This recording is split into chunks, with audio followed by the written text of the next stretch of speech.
नमस्कार, काजल्स रेसिपीजमध्ये तुमच्या सगळ्यांचं स्वागत आहे. थंडीमध्ये आपल्या सगळ्यांनाच गरमागरम पराठे खायला खूप आवडतात, पण आपण नेहमीच बटाट्याचे पराठे बनवतो. आज आपण बटाट्याचे पराठे न बनवता फ्लॉवरचे पराठे कसे बनवायचे ते पाहणार आहोत आणि तेही न फुटता छान असे टम्म फुगलेले. लहान असो किंवा मोठे सगळ्यांनाच फ्लॉवर खायला अजिबात आवडत नाही. त्यामुळे अशा पद्धतीने जर तुम्ही त्यांना फ्लॉवरचे पराठे बनवून दिले ना, ते अगदी आवडीने खातील एवढे हे मस्त आणि टेस्टी तयार होतात. रेसिपी संपूर्ण पहा. रेसिपी जर आवडली ना तर व्हिडिओला एक लाईक नक्की करा आणि आपल्या चॅनलवर जर तुम्ही नवीन असाल आणि चॅनलला सबस्क्राईब केलं नसेल तर नक्की सबस्क्राईब करा. चला तर मग वेळ न घालवता या छानशा रेसिपीला सुरुवात करूयात. इथे मी 250 ग्रॅम फ्लॉवर घेतलेला आहे. फ्लॉवर इथे मी स्वच्छ करून घेतलेला आहे. 15 मिनटं मी हा कोमट पाण्यामध्ये भिजत ठेवलेला होता. याचे असे तुकडे करून घेतलेले आहेत. जास्ती छोटे तुकडे करायचे नाहीत, नाहीतर ते जास्त शिजले जातात. त्यासोबत इथे मी 2 मीडियम साईजचे बटाटे घेतलेले आहेत. बटाटे फ्लॉवरसोबत व्यवस्थित शिजले जावेत यासाठी आपण हे कट करून घेणार आहोत. इथे मी बटाट्याचे हे असे काप करून घेतलेले आहेत आणि या डब्यामध्येच आपण हे बटाटे काढून घेऊयात. आणि याच्यामध्ये पाणी न घालता हा डब्बा कुकरला लावून आपल्याला कुकरच्या 3 ते 4 शिट्या काढून घ्यायच्या आहेत. अजिबात याच्यामध्ये पाणी वगैरे घालायचं नाही. कुकर लावून देऊयात. कुकर लावलेला आहे तोपर्यंत आता आपण इथे कणिक मळून घेऊयात. इथे मी 2 कप गव्हाचं पीठ घेतलेलं आहे. गव्हाचं पीठ मी ते चाळून घेतलेलं आहे. याच्यामध्ये चवीनुसार मीठ घालून घेऊयात. मीठ व्यवस्थित मिक्स करून घेऊयात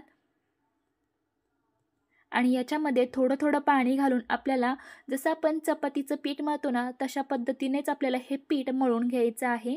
एकदम जास्तीचं पाणी घालायचं नाही किंवा कणिक जास्तीही पातळ करायची नाही. थोडं थोडं पाणी घालत अंदाज घेत आपल्याला हे पीठ मळून घ्यायचं आहे. जसं पराठ्याचं सारण असेल ना तशीच आपली कणिक असली पाहिजे. त्यामुळे कणिक ही एकदम मऊ लुसलुशीत मळून घ्यायची. जर कणिक घट्ट असेल आणि पराठ्याचं सारण जर पातळ असेल ना तर आपले पराठे व्यवस्थित येत नाहीत, फुटले जातात. त्यामुळे दोन्हीही एकसारखं असलं पाहिजे. इथे आता आपली ही कणिकसुद्धा व्यवस्थित मळून झालेली आहे. छान अशी मऊसूद ही कणिक मी ते मळून घेतलेली आहे.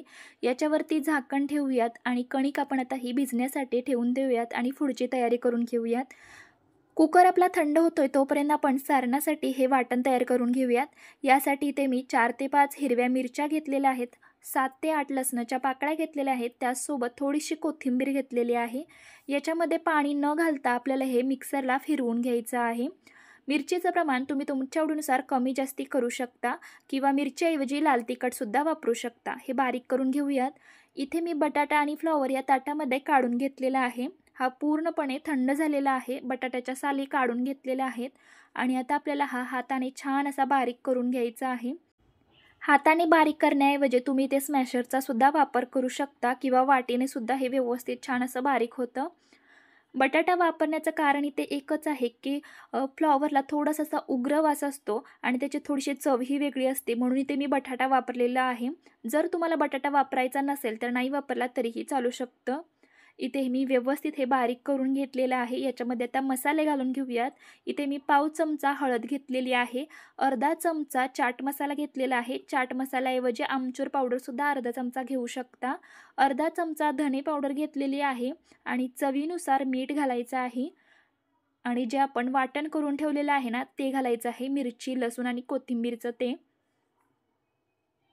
आणि हे सगळं आता व्यवस्थित आपल्याला हाताने मिक्स करून घ्यायचं आहे. याच्यामध्ये मी इथे थोडेच मसाले वापरलेले आहेत, पण याने ही खूप छान अशी चव लागते. छान टेस्टी असे हे पराठे होतात. पण जर तुम्हाला याच्यामध्ये अजून मसाले ॲड करायचे असतील ना तर तुम्ही याच्यामध्ये अजून मसाले ॲड करू शकता. इथे आपलं हे पराठ्याचे सारण आहे ना ते तयार झालेलं आहे. मस्त झालेलं आहे. एकदम टेस्टी लागतं हे सारणसुद्धा. अजिबात उग्र वास वगैरे येत नाही. आता आपण लगेचच पराठे बनवायला घेऊयात. कणिक आपली छान अशी भिजली गेलेली आहे. परत एकदा व्यवस्थित मळून घ्यायची आहे. छान अशी मऊसूदच आपल्याला कणिक मळून घ्यायची आहे.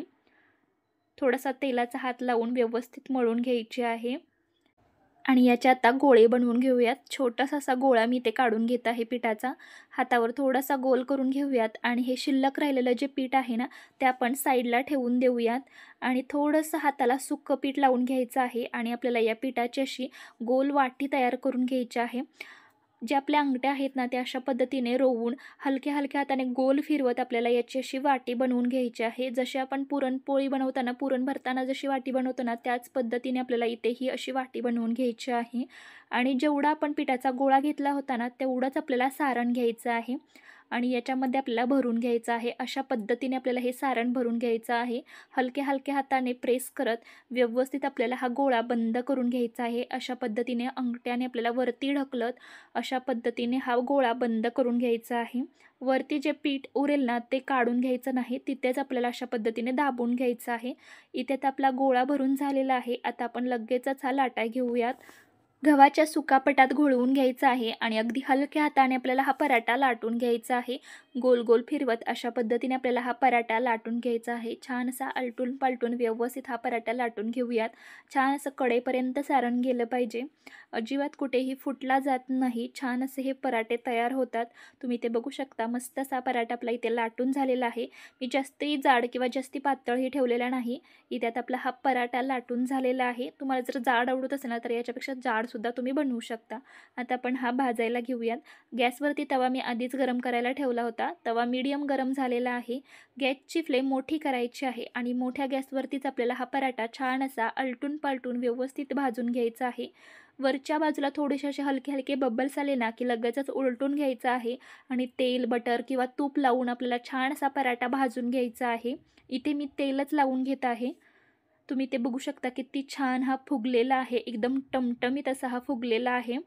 मस्त फुगलेला आहे आणि तो फुटलासुद्धा. पण खूप छान असे हे पराठे तयार होतात. नक्की करून पहा. तुम्ही ते बघू शकता. इथे मी उलटनं ठेवलं की छान असा हा फुगला जात आहे.